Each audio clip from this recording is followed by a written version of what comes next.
Time travel, इस concept के बारे में आपने ज़रूर सुना होगा, वरना किसी मूवी में तो पक्का ही देखा होगा। पर क्या टाइम ट्रैवल असली में पॉसिबल है? तो आज की वीडियो में हम इसी टॉपिक के बारे में जानेंगे। टाइम ट्रैवल एक ऐसा कॉन्सेप्ट है जो कि थ्योरेटिकली पॉसिबल तो है इस समय, पर प्रैक्टिकली पॉसिबल नहीं। पर ऐसा क्यों? पहली चीज़, अभी कोई ऐसी मशीन इन्वेंट नहीं हुई है जो कि टाइम ट्रैवल को पॉसिबल कर सके, लेकिन इसे थ्योरेटिकली मैथमेटिक्स के जरिए प्रूव किया गया है। हाँ, आपने सही सुना। एक एक्सपेरिमेंट के अकॉर्डिंग टाइम ट्रैवल किया गया है, पर सिर्फ कुछ नैनो सेकंड्स के लिए। ये एक्सपेरिमेंट अक्टूबर 1971 में हुआ और इसे कहते हैं हैफल कीटिंग एक्सपेरिमेंट।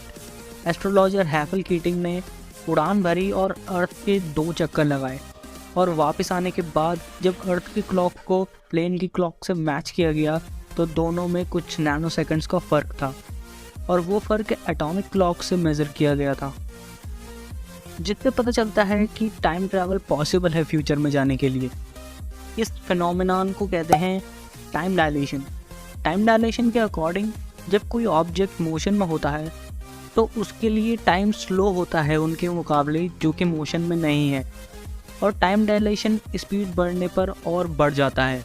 जैसे कि अगर हम 99% ऑफ स्पीड ऑफ लाइट से 5 साल तक ट्रैवल करते रहें तो अर्थ में 36 साल निकल जाएंगे। और टाइम डायलेशन ग्रेविटी के कारण भी होता है। जिस एरिया में जितना ज़्यादा ग्रेविटी होता है उस एरिया के लोगों के लिए टाइम बहुत ज़्यादा स्लो हो जाता है। जैसे कि आपने इंटरस्टेलर मूवी में देखा ही होगा कि एक गार्गेंचुआ नाम का ब्लैक होल होता है जिसके सामने एक प्लैनेट होता है जो कि उसको रिवॉल्व कर रहा होता है, और उसमें बिताया हुआ हर 1 घंटा 7 साल के बराबर होता है अर्थ के। चलो, ये तो बात हो गई फ्यूचर में जाने की, पर हम पास्ट में कैसे जा सकते हैं? वैसे तो पास्ट में जाना इम्पॉसिबल है, लेकिन हम पास्ट में झांक जरूर सकते हैं। पर वो कैसे, बताता हूँ। अगर हम ऐसा टेलीस्कोप बना पाएँ जो कि कई लाइट ईयर दूर तक भी एक एक ऑर्गेनिज्म को क्लियर देख पाए तो ये पॉसिबल किया जा सकता है। जब हम कई लाइट ईयर दूर जाके उस टेलीस्कोप से अर्थ को देखेंगे तो हम उतने ईयर पुराने अर्थ को देख पाएंगे जितने लाइट ईयर दूर हम गए हैं। इसे और सिंप्लीफाई करने के लिए आपको एक एग्जांपल देता हूँ। सपोज़ हम अर्थ से 1000 लाइट ईयर दूर ट्रैवल करते हैं और तब हम अर्थ को उस टेलीस्कोप से देखते हैं, तो हमारे पास जो अर्थ की लाइट पहुंचेगी वो 1000 साल पुरानी होगी, क्योंकि 1000 लाइट ईयर का मतलब है लाइट को भी यहाँ तक पहुँचने में 1000 साल लगेंगे। तो इस तरीके से हम पास्ट को देख सकते हैं। पर अगर हम टाइम मशीन बना पाएँ और पास्ट में जाकर कुछ चीज़ों को अपने हिसाब से चेंज करना चाहें तो उसके क्या परिणाम होंगे? इस हाइपोथेसिस के अराउंड एक पैराडॉक्स रिवॉल्व करता है जिसे कहते हैं हम द ग्रैंडफादर पैराडॉक्स। इस पैराडॉक्स के अकॉर्डिंग अगर हम टाइम मशीन का यूज़ करके पास्ट में जाएं और अपने दादाजी को मार दें तो हम प्रेजेंट में कैसे एग्जिस्ट करेंगे?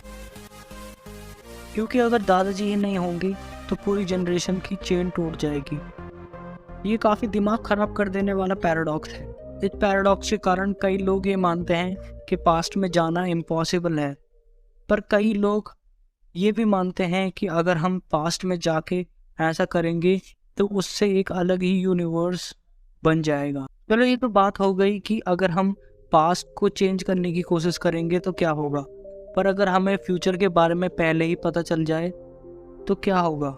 कई लोगों का मानना है कि फ्यूचर को चेंज नहीं किया जा सकता। एक हाइपोथेसिस से समझाता हूँ। सपोज़ आपको पता चलता है कि आपके दोस्त का कार एक्सीडेंट होने वाला है और आप उसको बचाने के लिए उसे कॉल करते हो, और आपकी कॉल के कारण वो डिस्ट्रैक्ट हो जाता है, जिसके कारण उसका एक्सीडेंट हो जाता है।